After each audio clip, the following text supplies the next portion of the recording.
Les coulisses du pouvoir, il y a des choses pas très belles qui sont en train de se passer. On le voit très bien avec l'application ou la mise en vigueur du passeport nazitaire. On le voit très bien aussi avec la loi sur la primauté parentale. Puis il y a bien d'autres choses encore plus graves qui vont se passer si on continue de laisser faire.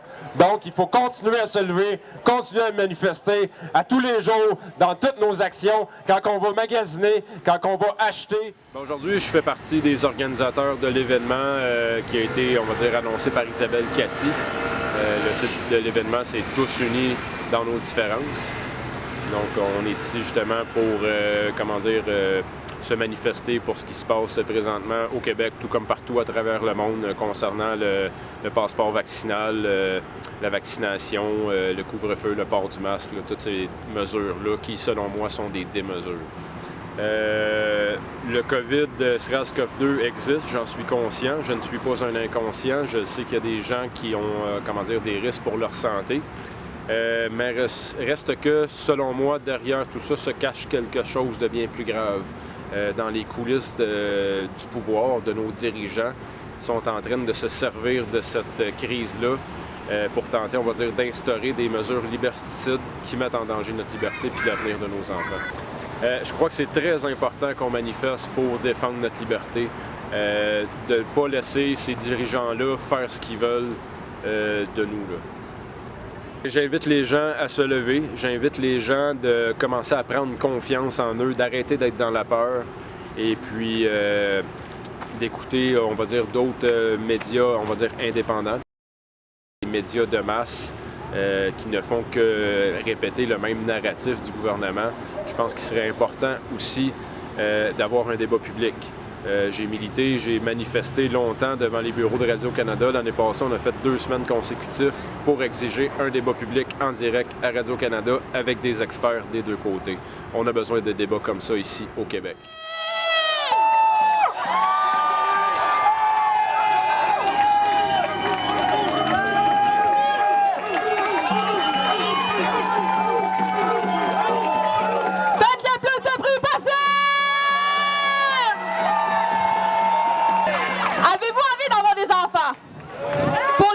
Je parle aux jeunes. Mais est-ce que vous avez envie que vos enfants grandissent là-dedans?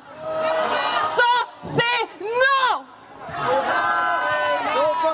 Puis hier, là, est-ce que vous vous rappelez de la manifestation qu'il y a eu hier pour le climat? Faites quoi de vos droits et libertés? Ça presse! Vous êtes capable de vous lever pour n'importe quoi, mais vos droits et libertés, vous faites comme si de rien n'était. Pourquoi profiter d'une fausse liberté afin d'être contrôlé par un système corrompu? Parce qu'à un moment donné, on va finir par la perdre. Parce qu'une fausse liberté, justement, on n'aura pas une vraie liberté. Parce qu'une fausse liberté, on finit toujours par la perdre un jour. Parce que la liberté, ça se demande pas, ça se prend. Moi, ça, en tant que jeune de 22 ans, je vois tous les jeunes avec des bouts de couche d'en face, alors que vous êtes en parfaite santé. Il y a de plus en plus de jeunes qui vivent avec des réactions allergiques dues à l'injection expérimentale. C'est un génocide! Moi, je travaille dans le public, je suis sauveteur, j'en parle avec des clients dans une journée. Il y en a beaucoup qui ont été picouillés par pression pour ne plus profiter d'une vraie liberté, alors que c'est pas une vraie liberté. Mais la bonne nouvelle, c'est qu'ils ne veulent pas de leur 3e dose! Puis moi, je vais vous le dire, cette semaine, dans la vie, j'ai une très grande gueule pour tous ceux qui me connaissent super bien. Cette semaine, malheureusement, on m'a convoqué au bureau parce que j'ai exprimé mes opinions juridiques pour m'encore demander d'arrêter de parler. Mais c'est pas vrai que je vais me taire! Jamais! Puis moi, là, je vais tenir mon bout. Je vais tenir mon bout jusqu'à temps que je la perde. Moi, j'aimerais mieux perdre ma job que de perdre ma propre conscience.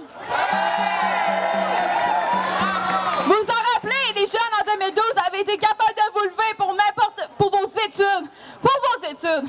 Mais encore là, vos droits et libertés, vous faites comme si de rien n'était encore. C'est dégueulasse. Vos enfants, en ce moment, sont en danger à cause d'un gouvernement corrompu.